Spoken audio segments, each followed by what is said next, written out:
Bonsoir, je me présente Alexandre Lévy. J'ai le plaisir d'animer cette soirée parmi mes amis de l'espace de réflexion éthique Occitanie. Et on laissera bien sûr la parole au professeur Hervé Schneeweiss. Ce soir, période de pandémie, on va faire en sorte que le génome ne soit pas en berne, mais bel et bien vivant autour de nous pour qu'on puisse en parler, en discuter et échanger. À Toulouse, autour de la table, à la gauche de votre écran, le professeur Jacques Lagarrigue, qui est vice-président du Conseil d'orientation de l'espace de réflexion éthique Occitanie. À ma droite, à votre gauche sur l'écran, le professeur Michel Clanet, qui est directeur de l'espace de réflexion éthique Occitanie, qui prendra la parole en guise d'introduction. Et à ma droite, à votre gauche à vous, le docteur Catherine Dupré, qui est membre de l'espace de réflexion éthique Occitanie. À distance, un de nos intervenants également, le professeur Patrick Calvas, généticien, qui prendra la parole à l'issue de la conférence du professeur Schneeweiss, et bien sûr, à Paris, le professeur Schneeweiss, que nous accueillons avec grand plaisir. Je laisse la parole au professeur Michel Clanet. N'oubliez pas, vous avez un chat, vous pouvez poser vos questions. À l'issue de cette conférence, nous entamerons un dialogue entre nous, en toute liberté. Merci. Alors d'abord, je voudrais souhaiter la bienvenue à tous les participants à cette conférence, qui est pour nous une conférence débat tout à fait importante, et vous allez vous en rendre compte. Je souhaiterais, avant de commencer, saluer le président du conseil d'orientation qui est dans l'auditoire, le professeur Jacques Bringer, et l'équipe de l'espace éthique de l'Occitanie du côté de Montpellier. Je voudrais, avant de commencer également, préciser que cette séance sera enregistrée puisque le conférencier Hervé Schneeweiss nous a donné son accord.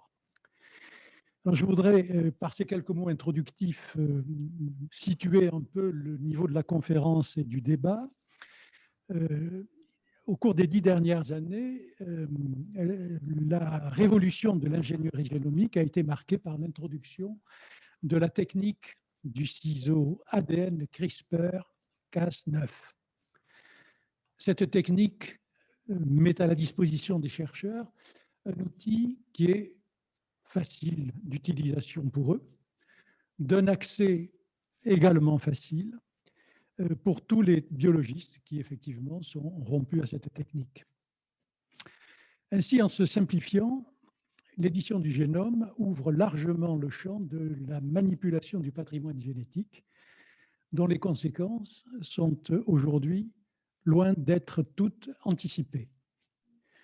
Évidemment, ces technologies vont sans doute permettre de réparer des génomes malades, et on a déjà l'exemple de l'utilisation de ce ciseau génétique dans une maladie génétique de la vision, l'amorose congénitale de Leber, mais aussi avec des essais dans le traitement de la drépanocytose. Ces technologies peuvent également donner lieu à des conséquences moins prévisibles si elles consistent en la manipulation des cellules germinales avec le risque de transmission d'un génome modifié dans la descendance et des conséquences qu'ils peuvent engendrer et qui sont moins prévisibles. Les conséquences sont également envisageables sur les espèces animales et par exemple avec la possibilité de privilégier la transmission d'un gène muté par la technique de forçage génétique, comme cela a été envisagé dans certaines espèces de moustiques pour tenter de lutter contre le paludisme. Et des conséquences sont sans doute également à attendre dans notre environnement en général.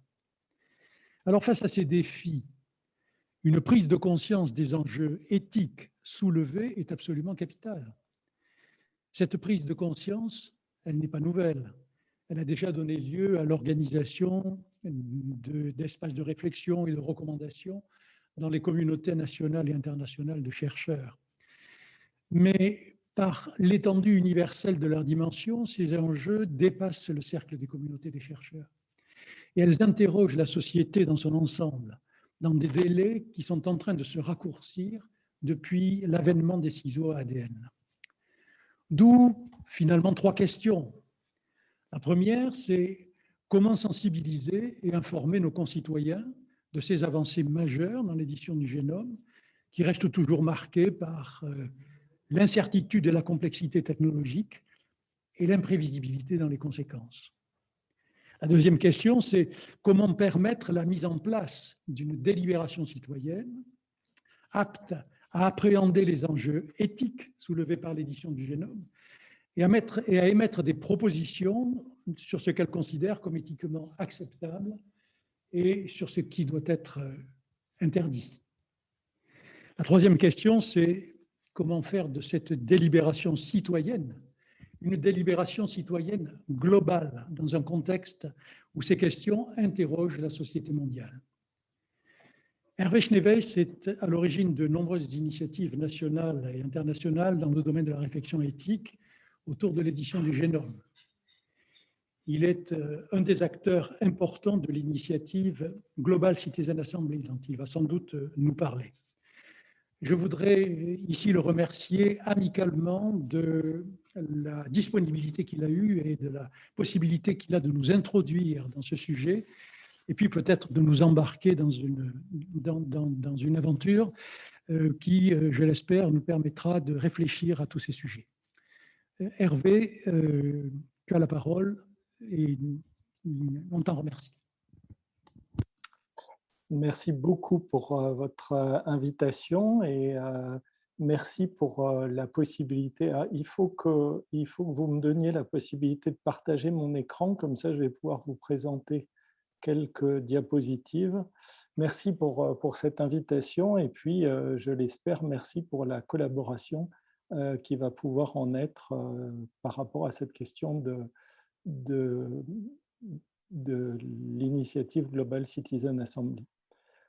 Est-ce que l'un d'entre vous pourrait activer la fonction partage d'écran? Ah, ça y est. Merci beaucoup. Voilà.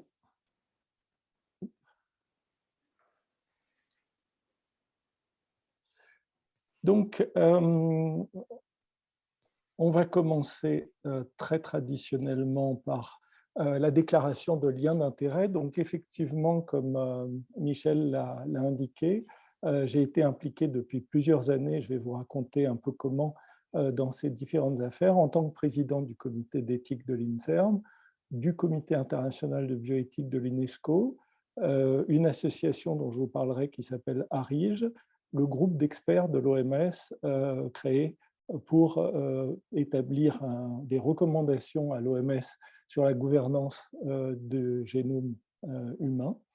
Et nous rendrons d'ailleurs nos conclusions d'ici un peu moins d'un mois. Par ailleurs, je suis un neuroscientifique et un neurologue comme Michel. C'est aussi pour ça que nous nous connaissons depuis très longtemps, même si mon domaine est plutôt la neuro-oncologie, c'est-à-dire les tumeurs cérébrales.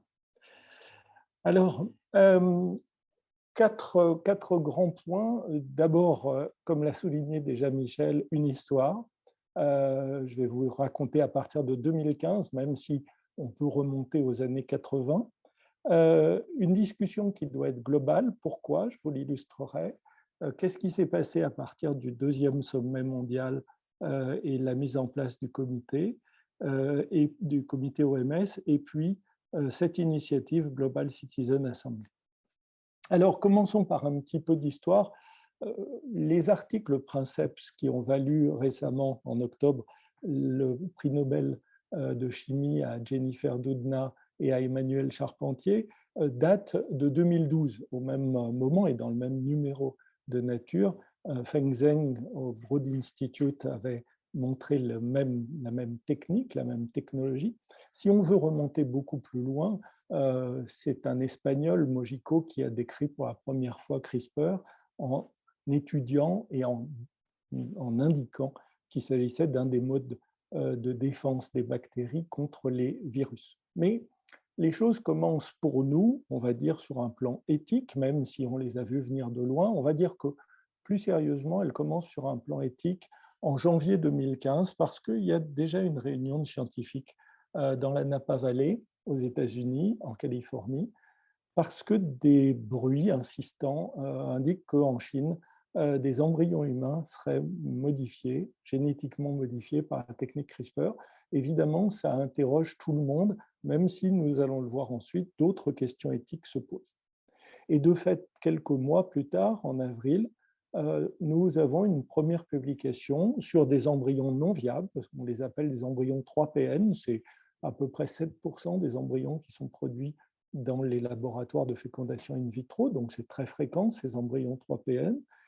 Ils ne sont pas viables et donc les chercheurs chinois qui ont fait de la recherche fondamentale dans ce contexte avaient travaillé sur ces embryons pour essayer de voir si le système CRISPR-Cas9 marchait et comment il marchait sur ces embryons.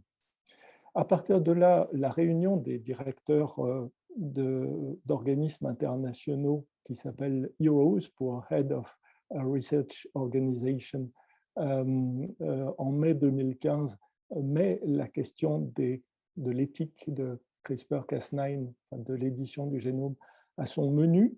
Le comité d'éthique de l'INSERM est saisi de la question pour produire une note qui sera produite rapidement et publiée en décembre 2015. Vous pouvez la trouver sur HAL ou sur le site du comité d'éthique de l'INSERM, aussi bien en français qu'en anglais.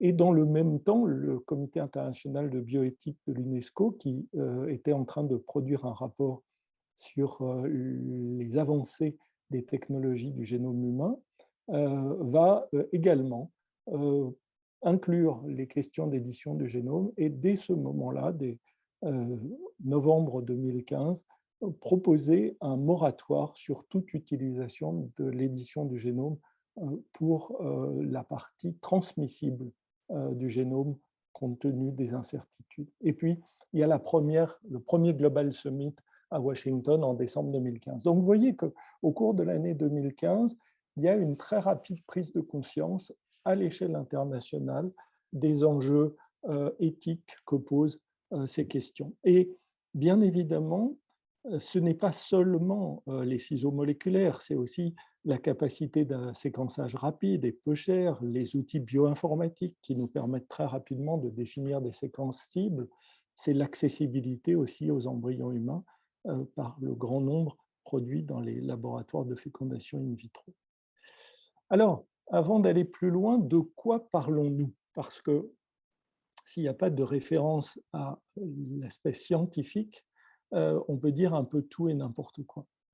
CRISPR-Cas9, c'est un guide ARN, CRISPR, qui, un peu comme l'aimant que vous pouvez avoir sur votre frigo ou sur votre chaudière, va reconnaître très précisément une séquence du génome grâce au côté complémentaire de la séquence ARN par rapport à la séquence ADN et grâce à un motif adjacent qu'on appelle le PAM pour Promoter Associated Module.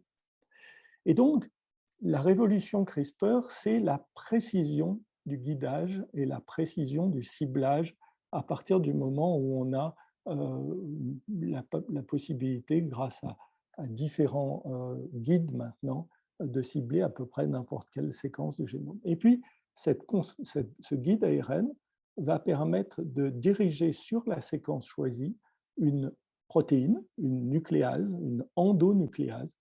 Il y en a beaucoup. Celle qui est choisie, c'est Cas9, parce que celle-là coupe à un endroit précisément. Vous en avez d'autres, par exemple Cas2, Cas2, qui, elle, effacerait plusieurs centaines de paires de bases du génome. Et donc, on a une coupure double brin à un endroit précis de l'ADN. Et ça, on sait faire, et depuis les travaux initiaux, on a raffiné de plus en plus avec ce qu'on appelle même des endonucléases de haute fidélité. Au lieu de Cas9, maintenant, on a Cas12A ou 12B ou 12C ou 12D. On a des variants et des variants modifiés. Ça, on sait faire et on sait faire de mieux en mieux. Mais une fois que la coupure est faite, cette coupure double brin, on laisse la cellule se débrouiller. Et la cellule, quand on la laisse se débrouiller, elle mobilise en général un système de réparation qui s'appelle le NHEJ, Non-Homology End Joining. Et ce système est peu fiable.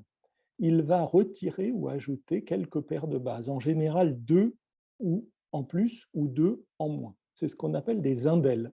Les indels, c'est pour insertion ou délétion. Et donc, le gène va être réparé, mais il va être mal réparé. Vous savez que le gène est codé par triplet. Si vous enlevez ou si vous rajoutez 2 paires de bases, vous décalez votre phase de lecture, c'est ce qu'on appelle un frame shift, et vous empêchez, vous éteignez l'expression du gène à cause de ce décalage. C'est quelque chose qui peut être utile dans certaines applications, Par exemple, Michel a cité tout à l'heure la stratégie pour la drépanocytose. La stratégie pour la drépanocytose, c'est de faire réexprimer l'hémoglobine S, l'hémoglobine fétale. Et cette hémoglobine F, elle est éteinte normalement à la naissance par l'expression d'un autre gène qui s'appelle BCL11A. Eh bien, en ciblant BCL11A et en l'éteignant grâce à CRISPR, on fait réexprimer l'hémoglobine fétale. Et chez maintenant une dizaine de patients pour lesquels les résultats ont été publiés, ça permet de les libérer des microthrombus et des transfusions nécessaires. Donc, c'est très, très encourageant. De même, dans une maladie comme la dystrophie musculaire de Duchenne, on peut faire du saut d'exon, exon skipping, et cette stratégie sera intéressante aussi. Mais vous voyez que dès maintenant, non seulement on introduit des modifications dans le gène, mais on ne contrôle pas l'introduction. Et donc, je vous présente cette diapo qui est floue parce que c'était à Hong Kong et je l'ai prise avec mon téléphone portable, mais vous voyez l'exemple avec ce qu'avait fait Jiang Qiwei, l'illustration parfaite. Vous voyez que pour une des deux jumelles qui sont nées, il n'y a pas eu de modification sur un des chromosomes, et par contre, sur l'autre chromosome, vous avez une large délétion de 15 paires de bases. Sur la deuxième jumelle, Nana, vous avez sur un des chromosomes une délétion de 4 paires de bases et sur l'autre chromosome une insertion d'une paire de bases. Donc, un effet et un mécanisme totalement hors de contrôle. Alors, avant de revenir sur les questions éthiques, disons aussi immédiatement, et là je prends un article qui est paru il y a quelques jours seulement, que la technique est effectivement d'une potentialité colossale et que pour éviter justement des problèmes liés à la coupure de l'ADN, l'inventivité a été presque sans borne. Il y a eu maintenant des Cas9 inactivés de telle façon à obtenir un ciblage, mais pas de coupure, amener des activateurs ou des inhibiteurs de gènes, amener une espèce de petite usine chimique directement sur le locus et essayer de modifier directement la base sans la couper. C'est ce qui pourrait, par exemple, permettre une solution pour la mucoviscidose, où seulement une paire de bases est défectueuse.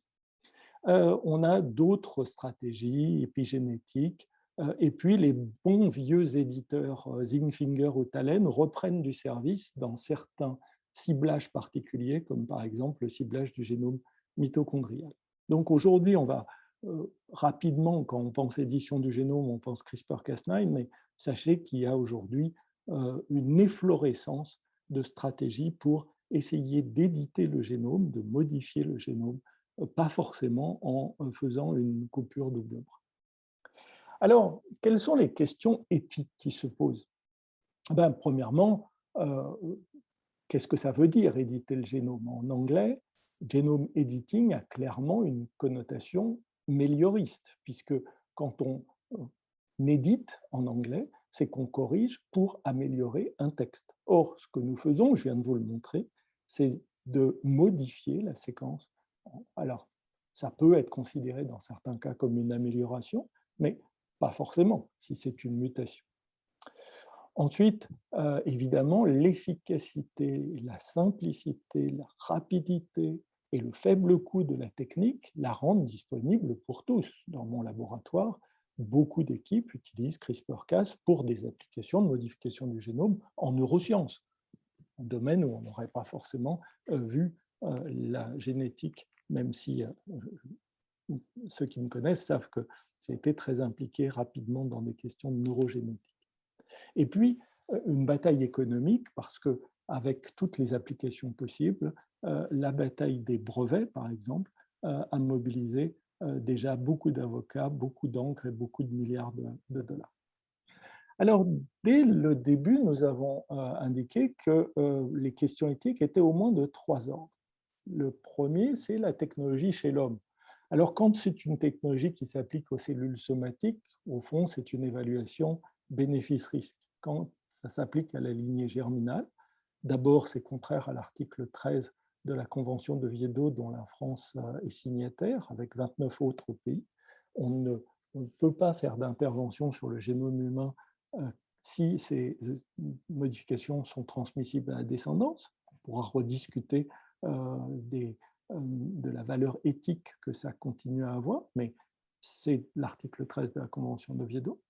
Dans l'application à l'animal, Michel a commencé à en parler, c'est la question d'utiliser l'édition du génome pour se débarrasser des nuisibles, en particulier la question du forçage génétique et les conséquences, je reviendrai rapidement, et puis l'application végétale. Vous avez déjà dans le commerce aux États-Unis des organismes qui ont été modifiés par ingénierie du génome, des huiles de colza pour être plus équilibrées, des champignons qui ne brunissent pas. Pour l'animal, il y a eu aussi des vaches Holstein sans cornes comme les vaches Angus. Est-ce que ce sont des OGM? Oui, en Europe, non aux États-Unis. Il y a une discussion sur la qualification de ces organismes modifiés par ingénierie du génome, et puis les questions d'atteinte à l'environnement, que ce soit la biodiversité ou que ce soit des questions sur lesquelles on reviendra pour le forçage génétique d'irréversibilité. Alors sur le plan technique, comme je l'ai montré, on a plusieurs types d'incertitudes, des incertitudes qui sont sur la cible. On peut avoir créé une mutation là où on pensait en enlever une. On peut avoir des effets hors cible. Vous savez que nos 3 milliards de paires de bases ont des séquences voisines ou répétées. On peut manquer la cible et il faut avoir des techniques pour être capable d'analyser les effets hors cible. La coupure d'un seul brin et le risque de mosaïcisme, excusez-moi pour la faute d'orthographe, dans les cellules descendantes, une cellule modifiée, l'autre pas modifiée. Le génome, c'est quelque chose de dynamique, donc vous pouvez avoir des effets à distance qui contrebalancent votre modification, et puis la question de la stabilité ou non sur le long terme. Et donc, dès le début, se sont posées des questions d'évaluation précise de que faisons-nous et comment le faisons-nous. Et donc, là, c'est rapidement pour vous montrer ce qu'a fait le comité d'éthique INSERM, c'est-à-dire qu'une fois qu'on avait publié notre note, on était très content, mais très rapidement, on s'est dit, ben, maintenant, on fait quoi? Et si on fait tout seul, à quoi ça sert? D'où un certain nombre d'articles, y compris dans des journaux prestigieux comme Nature ou Science, d'où un certain nombre de réunions avec des collègues d'abord européens pour évoquer les premières questions, comme l'intérêt dans la lutte contre le paludisme, mais aussi les questions éthiques associées. Et puis, nous avons fait un petit tour du monde pour aller retrouver des collègues en Amérique du Sud, en Inde ou en Afrique. Et tout ceci a donné lieu à la création d'une association internationale qui s'appelle ARIGE, pour Association pour la recherche responsable sur l'édition du génome. Alors, pourquoi cette recherche responsable? Je vous l'illustre par exemple sur une stratégie anti-nuisible, celle de lutter contre le paludisme en éradiquant certains moustiques, les anophèles qui transportent le falciparum, le Plasmodium falciparum. Eh bien, quand vous faites un moustique transgénique, le transgène va se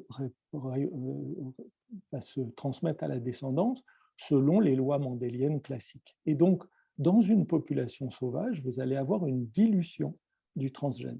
Et donc, il va falloir refaire les lancers, les lâchers de moustiques transgéniques. C'est ce qui se passe avec la stratégie Oxitec qui est utilisée en ce moment ou testée au Brésil et dans certaines îles des Caraïbes, mais qui exige une production de moustiques transgéniques en permanence.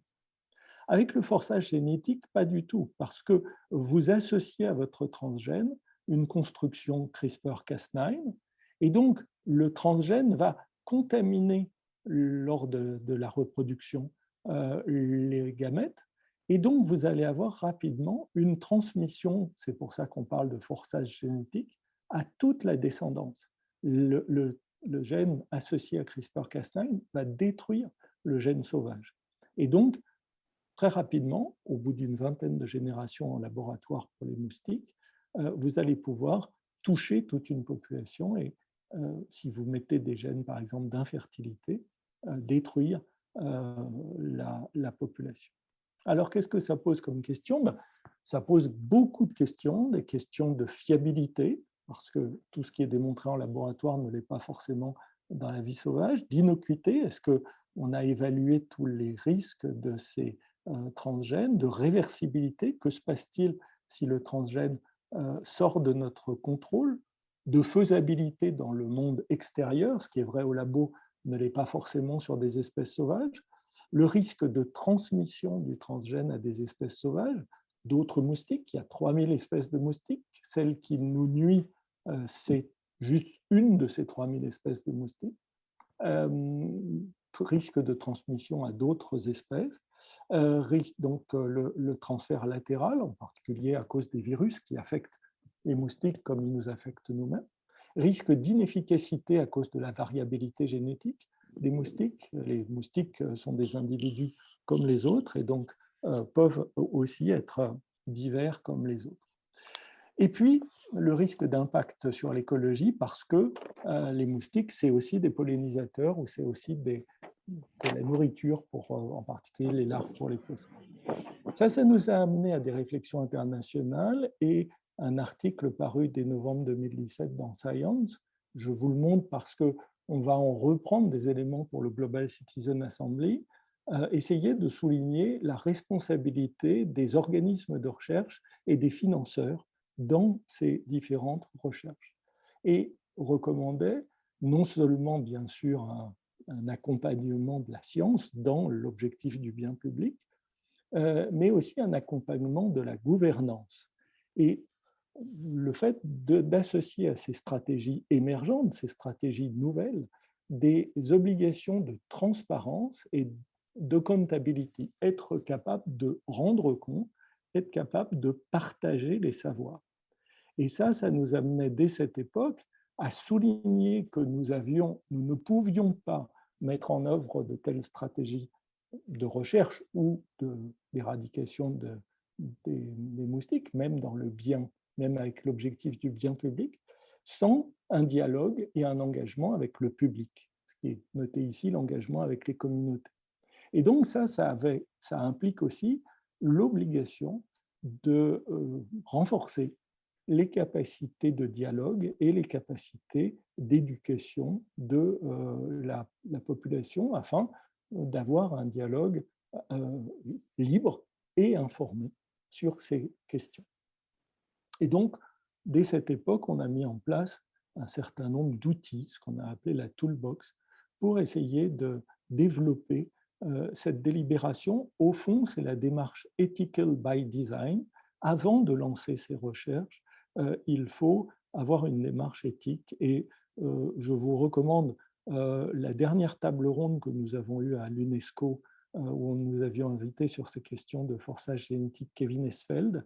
Vous la trouverez sur YouTube, où il montre comment il a mis en œuvre ces questions de discussion avec les communautés aussi bien américaines à Nantucket ou Martha's Vineyard qu'avec les Maoris en Nouvelle-Zélande. Et puis, c'est l'objectif d'une association internationale comme ARIGE de promouvoir un débat inclusif et de promouvoir une gouvernance qui soit une gouvernance à l'échelle internationale et des outils pour discuter cette gouvernance en incluant le public aussi large que possible pour non seulement respecter un engagement démocratique, mais également avoir une science qui soit réellement ouverte et participative. Donc, c'est très facile de trouver ARIGE si vous êtes intéressé et vous y trouverez une documentation sur tout ce qui concerne l'édition du génome jusqu'aux publications les plus récentes. Et puis, bien sûr, vous êtes tout à fait bienvenue si vous voulez participer aux travaux de l'association. Là, il est noté 400 personnes.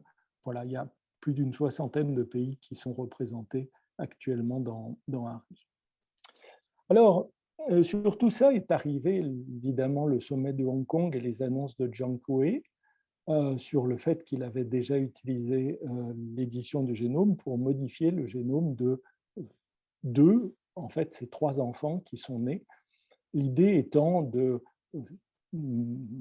mimer chez ces enfants un variant du gène récepteur au VIH qui s'appelle CCR5, un mutant un variant qui s'appelle Delta 32.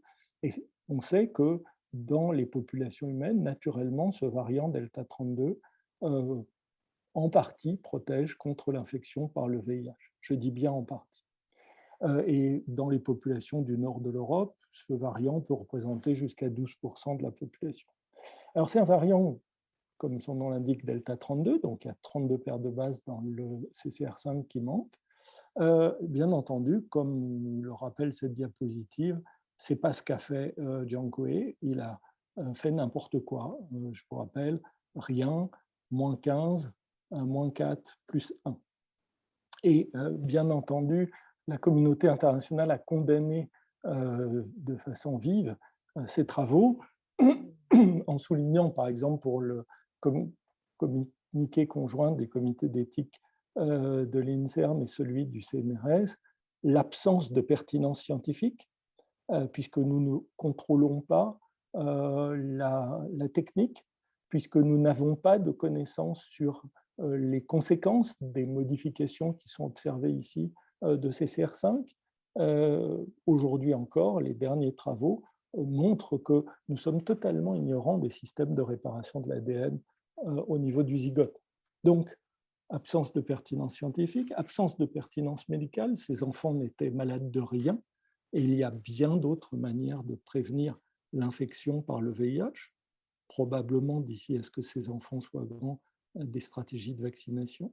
Et puis enfin, une transgression fondamentale, puisque vous savez que ce chercheur a fini en prison puisqu'il avait frauduleusement développé ses expériences, menti aux personnes qui avaient consenti pour les modifications des embryons et menti aux autorités. Ceci dit, il n'a pas fait beaucoup de prison puisqu'il a pris 18 mois de prison pour tout ça, ce qui finalement n'est pas cher pour une telle transgression. Alors, à la suite de ça, l'OMS a mis en place un comité dont je fais partie qui va rendre des recommandations sur la gouvernance de l'édition du génome, tant sur le plan somatique que sur les gamètes. Parce que le somatique, c'est le présent. La modification des gamètes à partir, par exemple, d'IPS reprogrammés, c'est un futur proche. Et donc, la question du génome héritable peut se poser à plus long terme. Par exemple, est-ce qu'il serait vraiment éthiquement condamnable de supprimer la maladie de Huntington ou d'autres maladies aussi graves?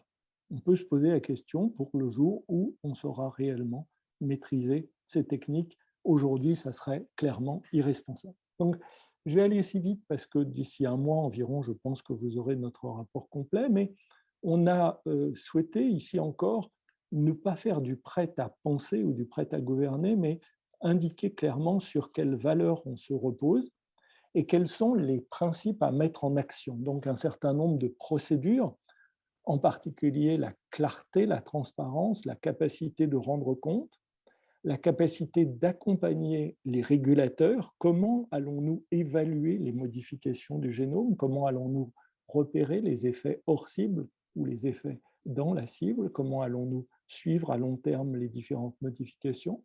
Comment accompagner de façon responsable la science, c'est-à-dire en particulier avoir des travaux qui soient rigoureux, reproductibles, donc l'intégrité dans le temps de l'open science. Et puis, la prioritisation. Qu'est-ce qui est, de façon plus claire, la priorité à mettre pour l'utilisation des ressources pour l'édition du génome? La question de l'allocation des ressources. Au fond, on aurait pu parler ici de justice. On l'a fait sur ce deuxième tableau, c'est-à-dire des valeurs plus substantielles, l'inclusivité, l'équité, la justice sociale, pour que ce ne soit pas toujours les mêmes qui bénéficient et toujours les mêmes qui soient exclus. Donc, le fait de dire clairement que nous considérons tous les êtres humains avec la même valeur morale, et ça soulève la question, par exemple, de considérer certaines altérations du génome ou certaines modifications du génome comme des maladies ou non. Par exemple, est-ce que la surdité est une maladie ou une particularité? Certaines communautés de sourds considèrent qu'ils ne sont pas des malades ou des anormaux.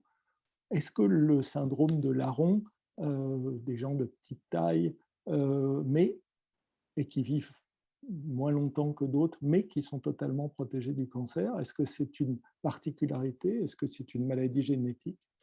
La solidarité et puis l'équité à une échelle globale. Donc, quelques principes très rapidement pour vous dire. Et puis, donc, on en arrive à la question où, depuis toujours, je veux dire, depuis que nous avons des avis, il y en a plus d'une centaine maintenant qui ont été publiés, tous ces avis se terminent par « et il faut un débat public ». Et puis je vous rappelle que dans la Convention d'Oviedo elle-même, qui date de 1997, vous avez cet article 28 qui dit que face à ces innovations dans le domaine biologique et médical, un débat public approprié doit être fait pour envisager les implications médicales, sociales, économiques, éthiques et juridiques pertinentes.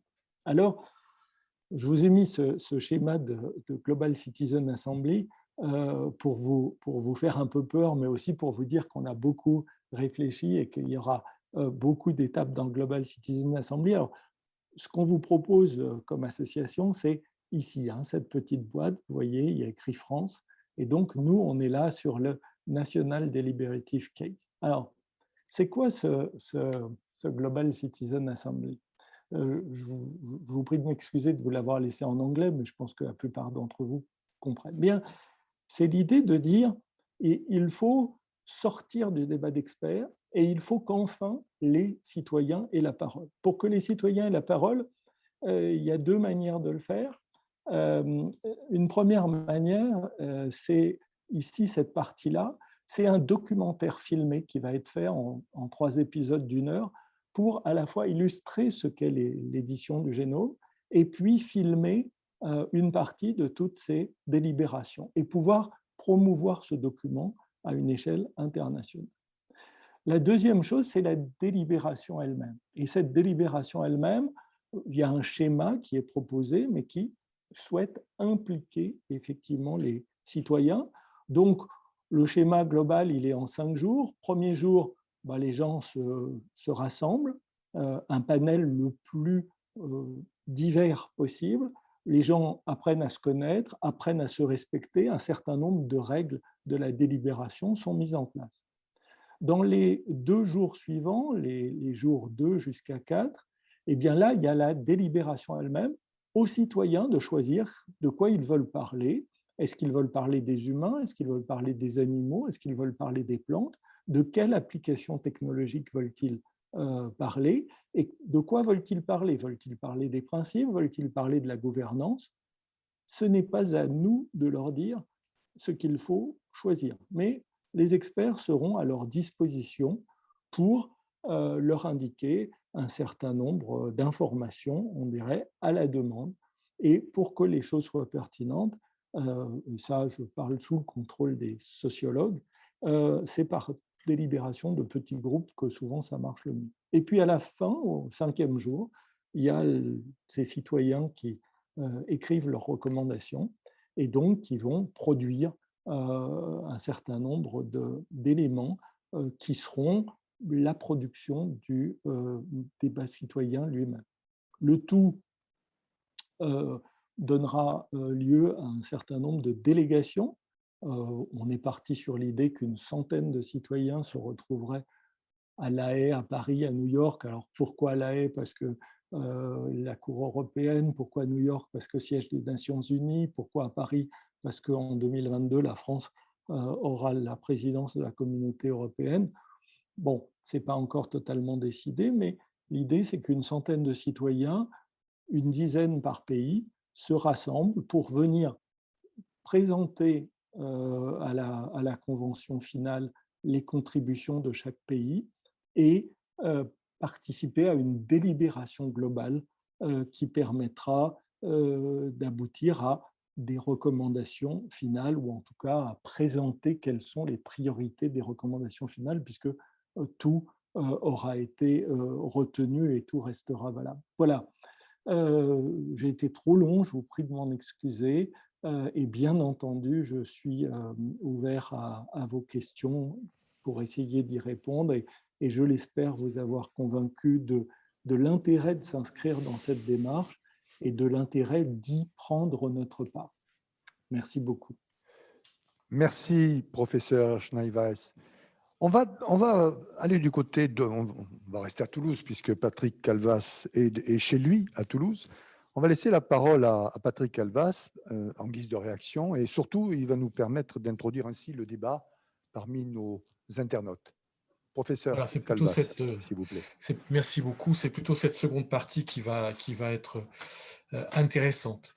Alors, tout d'abord, Monsieur Schneeweiss, merci beaucoup pour cette présentation qui, en plus de sa clarté et du survol absolument exhaustif de l'ensemble des problèmes qui sont posés, a le mérite, dans son schéma, de nous décrire ce que vous souhaitez dans la réunion et la réalisation des décisions citoyennes. Alors, plutôt que de revenir, mais vous verrez sur le chat, vous avez quelques questions techniques sur l'utilisation de CRISPR-Cas9, en particulier sur le micro-organisme, question auxquelles je pense vous ferez un plaisir de répondre. Alors, vous avez parfaitement balayé le problème d'un point de vue modification du patrimoine génétique, et dans ses succès, et dans ses aléas, et aussi dans ses enjeux. Enjeux sur l'ensemble de la planète, puisqu'il s'agit en quelque sorte d'une avancée vers la maîtrise du vivant. Et vous avez également utilisé des définitions extrêmement opportunes, non pas opportunistes, mais opportunes, sur les questions qui étaient soulevées, et en particulier mis au premier plan une question essentielle, qui est qu'il n'est certainement pas question d'interdire toute manipulation sur le génome.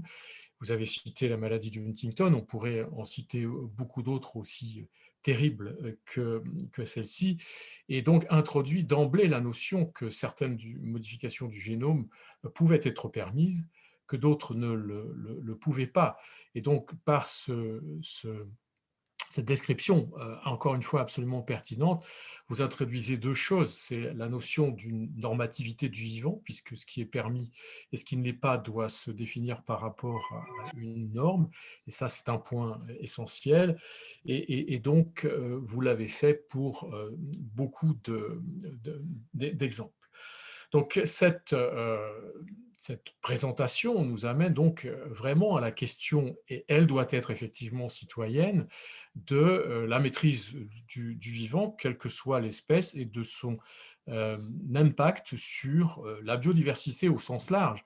Biodiversité, vous l'avez parlé des moustiques, et très bien, on peut tous considérer que les moustiques sont assez aisément assimilables à des animaux considérés comme nuisibles, mais vous chamboulez aussi toute la notion de reproduction de l'humain, de sa normalisation, de l'appréhension que peuvent en avoir les gens. Et quand vous parlez de comités extrêmement larges, vous savez, comme moi, que dans le domaine de la reproduction humaine, l'aptitude à raisonner à partir de données scientifiques objectives, éthiques objectives, législatives objectives n'est pas la même lorsque les gens sont concernés par le débat et ne sont pas. Et donc, c'est une de mes premières interrogations sur les comités citoyens. Pensez-vous pouvoir réunir des situations suffisamment consensuelles pour qu'elles deviennent universelles, puisque c'est quand même le but de l'UNESCO et ce qu'on peut souhaiter d'ailleurs. La deuxième chose qui m'interroge beaucoup, c'est que ce que vous proposez en chercheur est une modalité de recherche absolument exceptionnelle qui consiste à créer un phénomène sociologique au niveau planétaire en réunissant les gens pour débattre.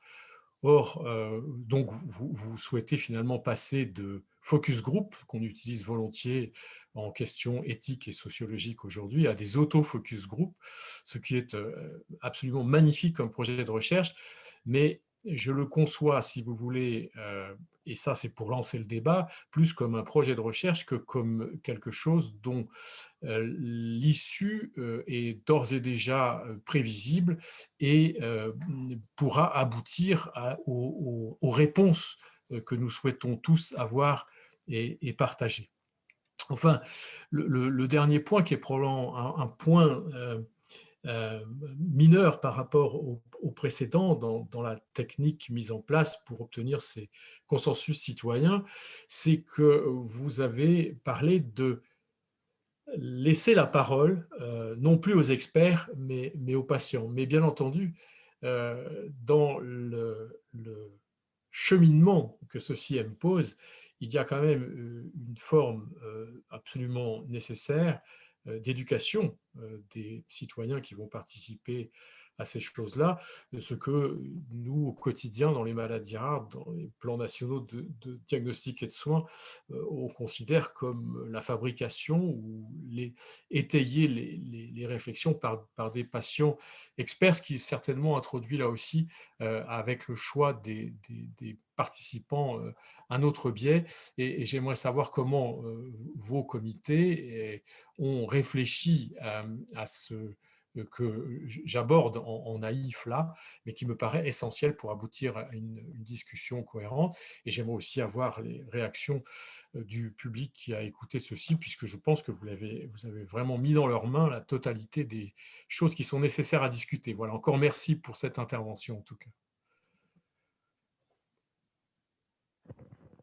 Professeur, vous souhaitez Merci. répondre, bien sûr. Oui, oui, je vais essayer de lancer un peu le débat parce que là, il y a des interrogations qui sont fondamentales. Alors, il y a des points sur lesquels, bien entendu, je ne peux pas répondre. Les points sur les universaux. Moi, je constate en tant que président du comité international de bioéthique de l'UNESCO, donc le comité international de bioéthique de l'UNESCO, c'est 36 personnes, mais qui viennent du monde entier.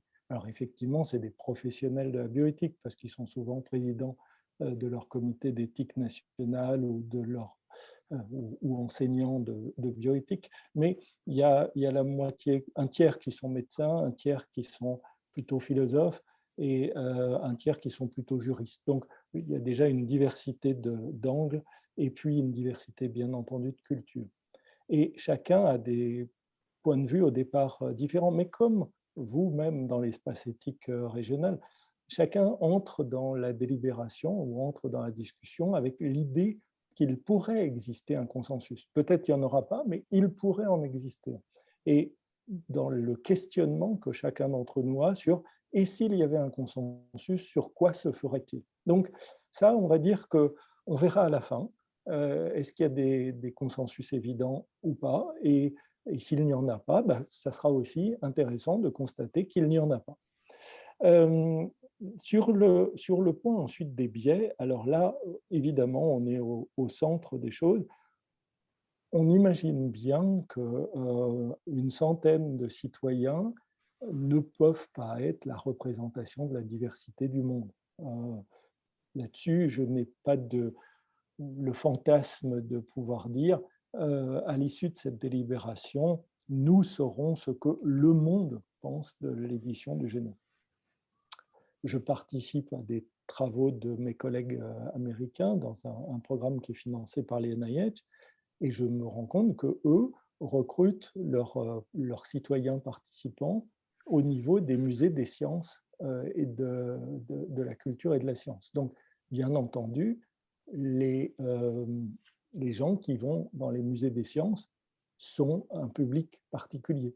Alors, ils essayent de représenter la plus grande diversité, mais bien entendu, c'est des scolaires, bien entendu, c'est des personnes qui sont associées à des activités déjà scientifiques, souvent des enseignants, souvent des gens sensibilisés à ces questions de culture. En Australie, ils ont eu un crédit avec beaucoup d'argent et ils veulent procéder comme un institut de sondage, c'est-à-dire avoir un panel représentatif de la diversité de la population australienne. Bon, nous, on fait la proposition de mettre les choses dans les mains des espaces éthiques régionaux qui le voudront, c'est-à-dire ce soir dans les vôtres, d'autres espaces éthiques, Normandie, par exemple pour Grégoire Moutel qui a lancé le processus, procéderont peut-être autrement.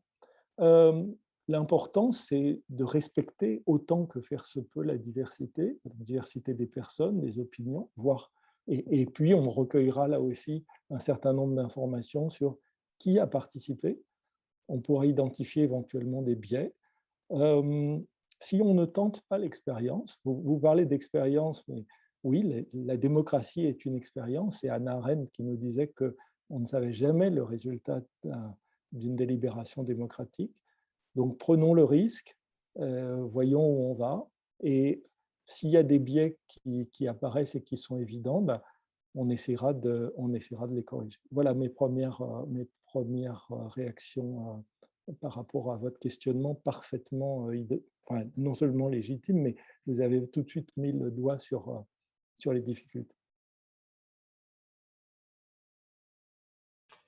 Merci beaucoup. Il y a quelques questions sur, Première question, une question sur le pratique, chat, si si on vous me pouvait les permettez. relayer. La technique CRISPR-Cas9 ne peut-elle pas être utilisée sur des virus ADN-ARN pour les rendre moins pathogènes? C'est une question d'Agnès Lavigne.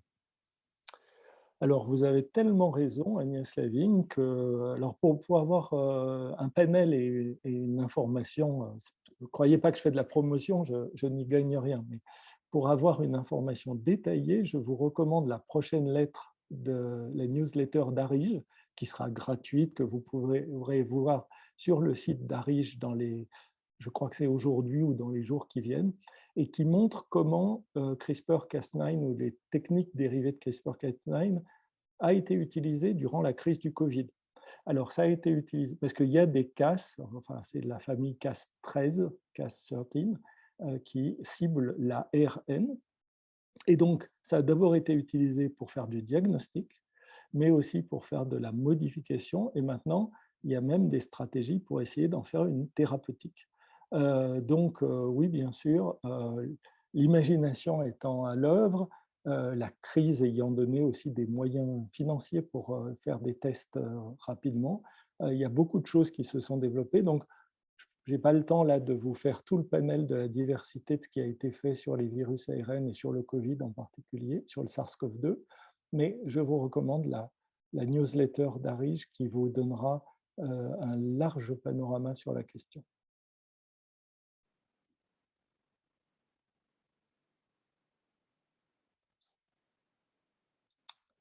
Je vous repasse Recrutement la parole. des citoyens. Excusez-moi, ça a coupé, je n'ai pas entendu la question. Oui, Lydie Tillier qui vous pose la question. Pour ce grand débat ouvert au grand public, quelles seraient les modalités de recrutement des citoyens? Ah ben, évidemment, ça sera sur une base de volontariat et chaque espace éthique va mettre en place, participant va mettre en place son propre processus. Si on a 10 personnes, on ne fera qu'une seule table. Si on a 20 personnes, on fera 2 tables ou 3 tables. Si on a 100 personnes, je ne sais pas comment vous vous organiserez, mais voilà, en fonction de qui viendra, voilà, il n'y a pas de doute que s'engager pour une délibération de cette nature, 5 jours, participer réellement, respecter le fait qu'on va être un parmi d'autres, c'est ce qui sera discuté dès le premier jour. Je pense qu'il y a beaucoup que vous ne reverrez pas le deuxième jour, mais c'est un peu l'enjeu de ce genre d'organisation.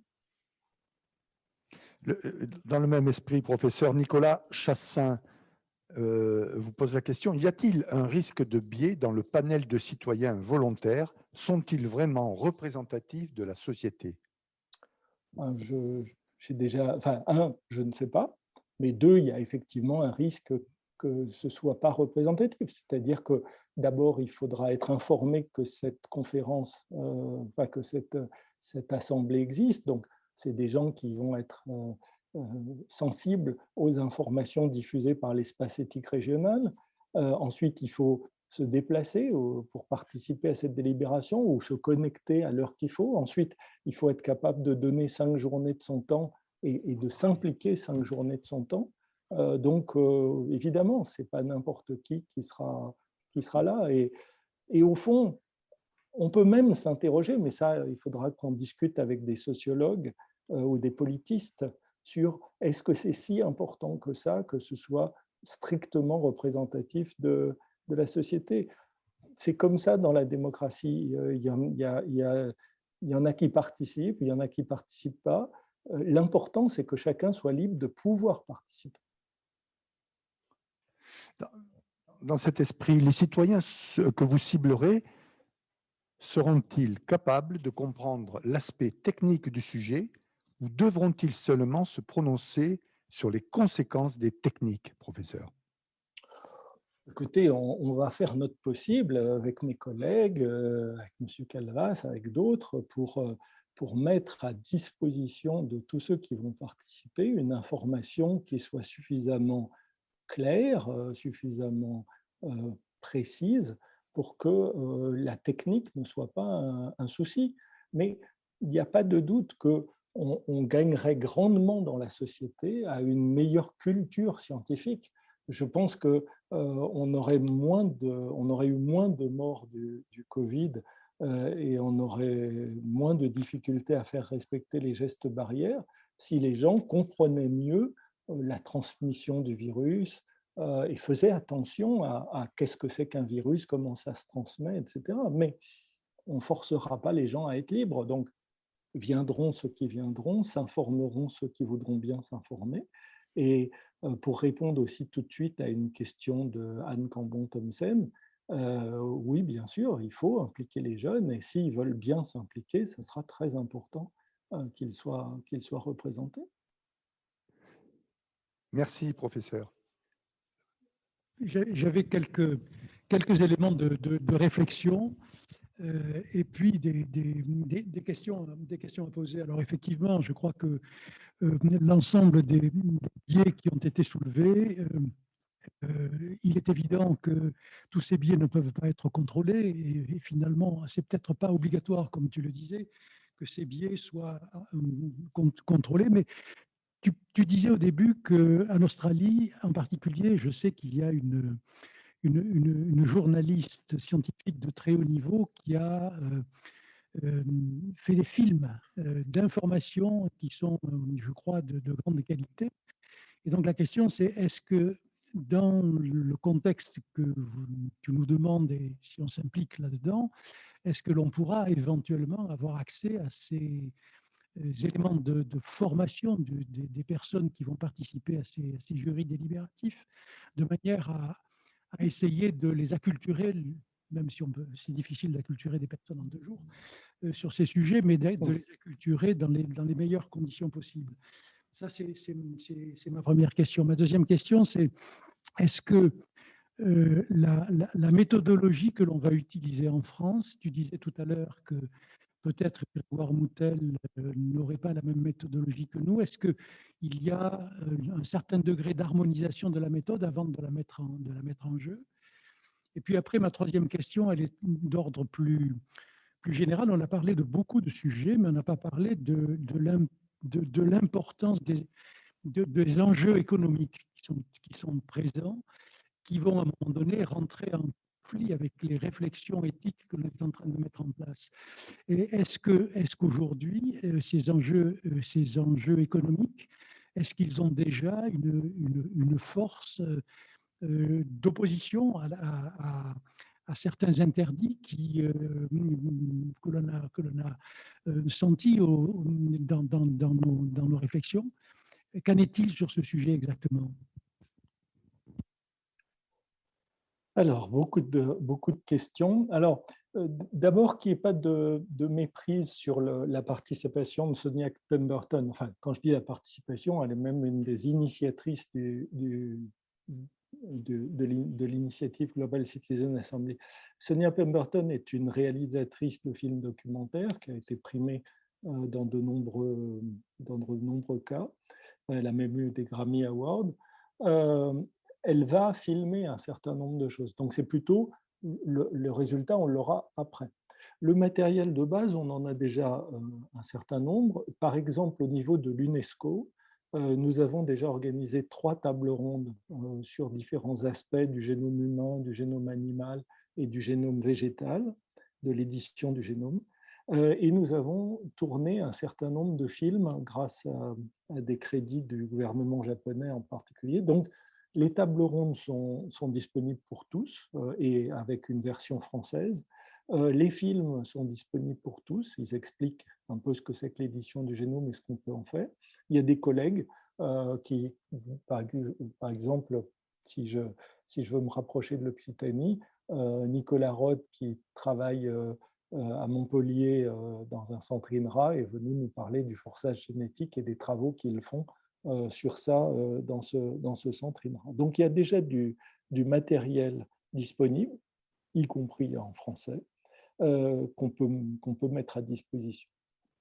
Et la troisième table ronde, pour l'instant, elle est qu'en anglais sur YouTube, mais une version française sera rapidement disponible, ou en tout cas avec des sous-titres en français.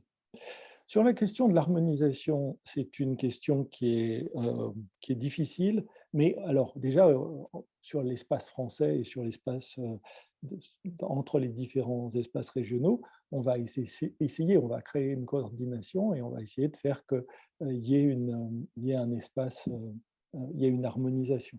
Après, à l'échelle internationale, on va essayer autant que faire se peut de respecter le principe là, des 5 jours, respecter le principe délibératif, et puis on va avancer un pied après l'autre en étant en lien aussi avec nos collègues pour essayer d'harmoniser les choses. Donc voilà, commençons et puis on va voir ce qui se passe. Et puis sur les enjeux économiques, bon, oui, bien sûr, il y a des enjeux économiques qui sont majeurs.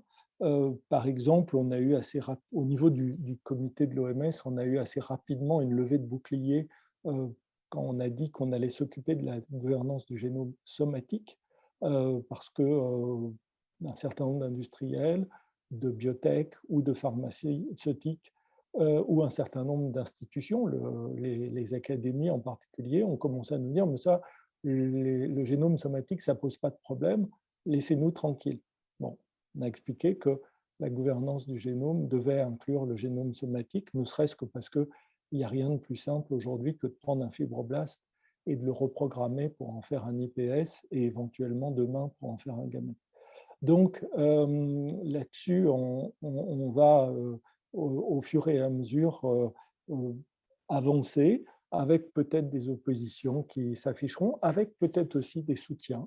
Il y a un certain nombre d'entreprises de biotechnologie innovantes qui soutiennent ARIGE et qui soutiennent l'idée du débat public. Il peut y avoir aussi, souvent c'est des entreprises qui ont été fondées par des scientifiques et ils sont tout à fait prêts à mettre sur la place publique la discussion des innovations qu'ils promeuvent. Je vois un certain nombre de liens qui apparaissent sur le chat. Oui, tout à fait, ils sont des liens importants. Et je peux aussi vous recommander la dernière livraison le week-end dernier de The Conversation. La conversation, c'est en français, c'est gratuit sur le web et vous verrez qu'il y a un dossier complet qui est consacré avec une dizaine d'articles sur l'édition du génome dans la grande conversation du week-end. Une question, professeur, une question de Marc Clanet. Comment communique-t-on rationnellement dans le bruit et la fureur anti-OGM? La question OGM est taboue et caricaturale dans une partie du grand public. Ça a posé débat pour les vaccins à ARN. La plupart ne savent pas que l'insuline que prennent les diabétiques est OGM. Que vous répondre? J'ai eu à faire face dans un certain nombre de réunions, j'en ai déjà parlé à un certain nombre d'activistes qui voulaient simplement m'empêcher même de faire la réunion parce que j'allais endoctriner les gens qui venaient à la réunion. Bon, il faut qu'on fasse chacun notre job. Si d'autres essayent par l'intimidation ou l'invective, on leur opposera d'abord une écoute pour essayer de comprendre, parce que souvent, derrière des réactions brutales sur les OGM, il y a souvent des problèmes économiques majeurs, et c'est souvent des questions de peur de certains monopoles, de certains industriels de l'agroalimentaire ou de certains industriels de la semence. Voilà, que vous dire, on fera face, on essaiera en tout cas. Mais si, là encore, dans une des dernières livraisons d'Arige, il y a un avis du conseil scientifique de l'association qui essaye de discuter ce que c'est qu'un organisme modifié par ingénierie du génome par rapport à ce que c'était que des OGM. Et il est clair que l'utilisation des outils comme CRISPR-Cas9 change la donne. On n'a plus besoin de faire appel à des gènes étrangers. On n'a plus l'insertion aléatoire de séquences dont on ne contrôle pas. Donc, il y a une maîtrise, c'est ce qu'on appelle l'évolution génétique dirigée. Il y a une maîtrise de l'outil. Après, quelle est la qualité du produit? Le produit peut-il avoir un effet toxique sur le consommateur?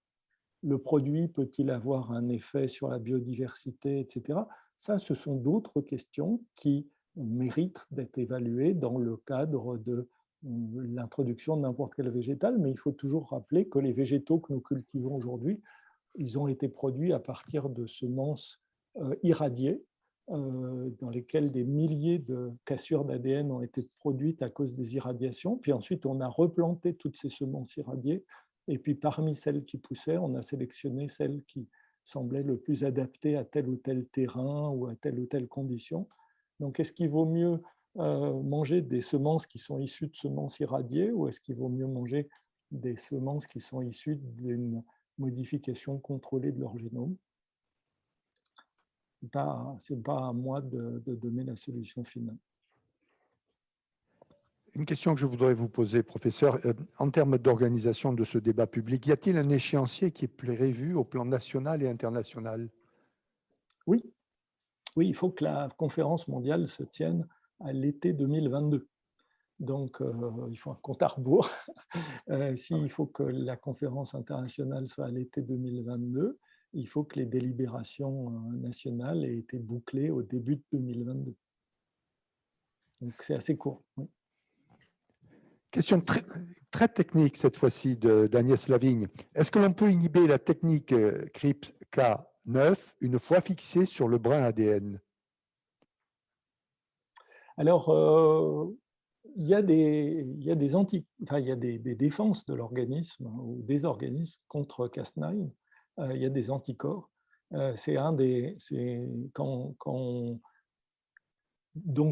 Alors, c'est toujours le jeu du chat et la souris.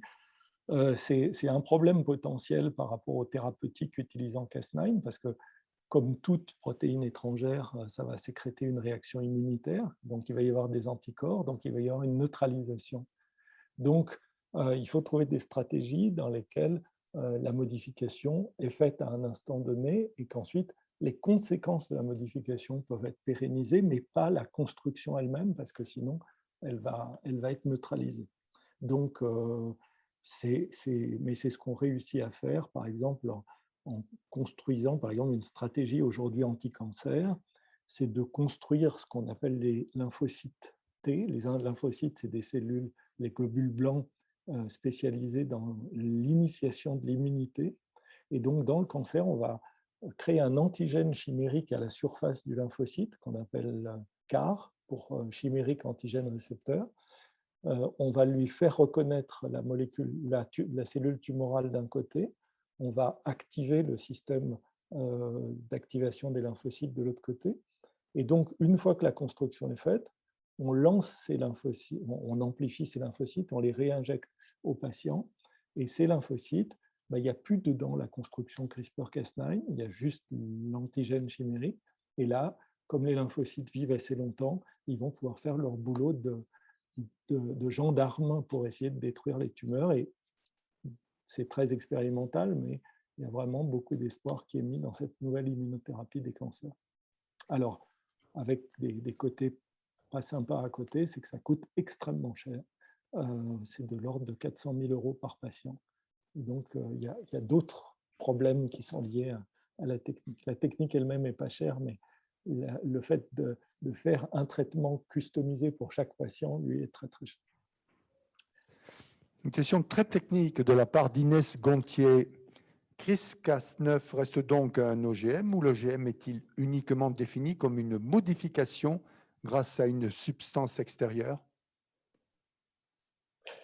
Alors, classiquement, un OGM, c'était l'introduction d'un gène étranger dans un organisme particulier. C'est classiquement pour faire que le maïs résiste à la pyrale du maïs, on introduisait le gène d'un champignon qui pousse à la base du maïs.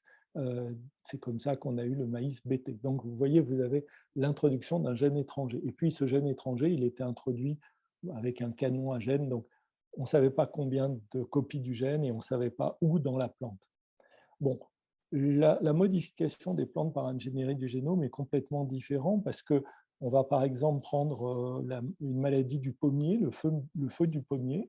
Ça, il y a des pommiers sauvages qui résistent au feu du pommier. On va trouver le gène qui permet aux pommiers sauvages de résister au feu du pommier et on va mimer chez votre pomme préférée, pomme de reinette ou pomme d'api, enfin votre jazz préféré ou votre pomme de votre jardin, et on va mimer le gène de résistance au feu du pommier qui existe dans le pommier sauvage. Donc c'est un gène de la même espèce. C'est la même chose qui a été faite pour la vache Holstein pour faire que les vaches n'encornent plus les agriculteurs.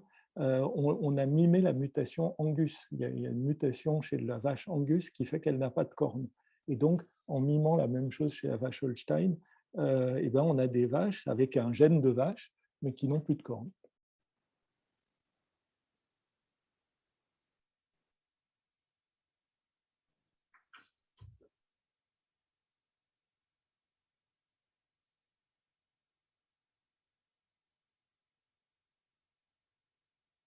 Allô, allô? Oui. Oui, vous n'avez pas entendu, excusez-moi. Je reprends. Le micro était coupé. Il nous reste un petit quart d'heure, je disais, et on va laisser la parole à nos internautes en direct. Il n'y a plus de questions sur le chat. Qui souhaiterait poser une dernière question ou avant-dernière question? Ou un commentaire? Oui, tout à fait, professeur. Vous avez la parole. Je vois Jacques Bringer. Merci. Je vois Jacques Bringer. Merci. D'abord, je vous remercie pour la qualité et l'accessibilité de votre propos et de l'engagement dans ces débats citoyens c'est un engagement complexe qui prend beaucoup de temps et qui est important. Je voulais revenir sur l'enjeu de ces débats citoyens et sur leur format. À partir du moment où vous prenez un format de 5 jours, vous accentuez les biais, ne serait-ce que parce que la population active ne peut pas participer à ces débats.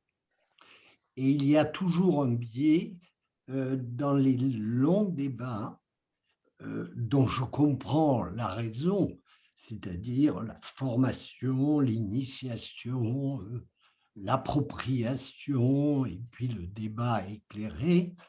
Il y a un biais considérable que l'on observe. Ce sont souvent soit ceux les plus impliqués, les plus passionnés, ou par leur activité professionnelle intéressés, et globalement les plus instruits, ou les retraités. Et donc, c'est un point important dans le débat public. Le format, même si j'en comprends, comme je vous l'ai dit, la raison, je me demande si avec l'objectif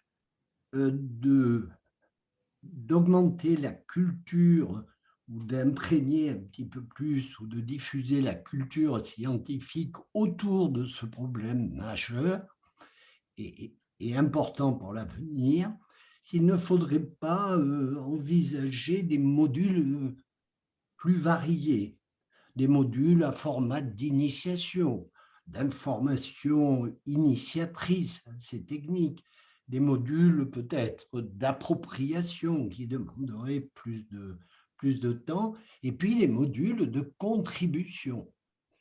mais cela permettrait probablement de plus diffuser cette culture et d'atteindre des populations plus larges. Et par ailleurs, des formats d'initiation permettraient peut-être de recruter des personnes pour l'appropriation plus approfondie et une réelle contribution. Voilà ce que je voulais vous dire et qui m'est venu à l'idée en vous écoutant, avec le souci d'avoir une répartition des publics qui représentent, si ce n'est la société, du moins une population plus active.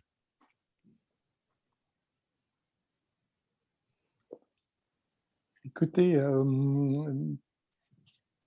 moi, je suis juste un parmi d'autres et un intermédiaire dans cette affaire. Donc, si d'autres solutions sont possibles qui permettent d'être plus inclusifs, il n'y a pas de problème là-dessus. On a une société qui s'appelle Blue Neuve qui veut nous aider ou en tout cas participer. C'est une société qui est spécialisée dans la médiation et dans le débat public. Et c'est une société qui présente la particularité de tout faire en numérique, de tout faire sur Internet. Et donc, qui propose, en parallèle à ce que nous faisons, et là aussi à l'échelle internationale, parce qu'elle a des modules basés sur de l'intelligence artificielle qui peuvent permettre de converser en traduction simultanée automatique, avoir la qualité de la traduction simultanée automatique. Voilà, donc on a cette proposition de cette société Blue Neuve qui propose, à côté de la délibération, parce que là, il y a quand même un schéma de base qui est proposé dans les différents pays du monde, donc il faut quand même un peu le cahier des charges qui nous a été proposé par nos collègues et auquel nous avons adhéré. Mais en plus de ça, rien ne nous interdit d'ajouter, et comme vous le dites, cher Jacques, d'être plus inclusif et donc d'essayer d'aller vers d'autres publics qui n'ont pas l'habitude, ou qui n'ont pas le temps, ou qui n'ont pas même la disponibilité intellectuelle de faire ça, parce que passer toute une journée ou passer 5 journées, ça leur paraît le bout du monde. Bon, voilà, il y a peut-être d'autres manières d'inclure dans le débat des personnes supplémentaires. On va voir, on va travailler avec Blue Neuve pour voir comment on pourrait faire. Mais il faut que ce soit en plus de ces 5 jours, parce que là, je dirais que les 5 jours, c'est un peu le module de base minimum qui va être mis en œuvre, qui est déjà mis en œuvre en Australie, qui est déjà mis en œuvre aux États-Unis, donc qui est en train d'être mis en œuvre au Canada ou au Brésil. Donc il faut quand même avoir une base, un minimum commun entre les différents partenaires. On arrive à la fin de cette belle rencontre et je vais laisser la parole au professeur Michel Clanet qui va vous remercier en tout cas. Alors d'abord pour dire qu'effectivement, comme le soulignait Jacques Bringer, il y aurait certainement une importance à pouvoir sensibiliser beaucoup plus et beaucoup plus largement. En même temps, comme nous l'a précisé Hervé Schneeweiss, il y a quand même une certaine urgence calendaire, puisque nous avons quelques mois pour mettre ça en place, ce qui ne veut pas dire que, et ça me paraît également tout à fait important, le débat va s'arrêter lorsque l'on va arriver à la fin de cette première partie, à cette assemblée globale. Je pense qu'il y a effectivement, à partir de l'expérience qui aura été acquise dans la mise en place de ces débats, des outils aussi qui auront été générés, qui permettront certainement de poursuivre cette réflexion et d'approfondir et d'étendre la diffusion de ces outils, comme je crois d'ailleurs c'est effectivement anticipé dans ce projet, et pour permettre progressivement, en tout cas, une certaine éducation sur ces sujets qui sont effectivement complexes et qui engagent notre génération, mais qui engagent les générations futures.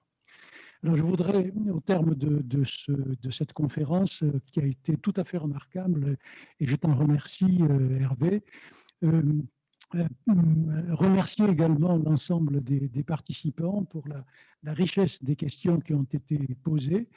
Et puis, terminer en disant, en guise de conclusion, je ne crois pas parler pour Patrick Calvas, parce que je sais qu'il est effectivement impliqué et a déjà précisé toute sa disponibilité pour mettre en place cette réflexion à l'échelle de notre région Occitanie, mais je confirme effectivement que nous souhaitons nous engager avec les autres espaces qui voudront le faire à l'échelle nationale dans le développement de ces débats citoyens et de pouvoir effectivement contribuer au travers de ces débats à apporter l'expérience régionale et à apporter surtout la réflexion régionale sur ces sujets.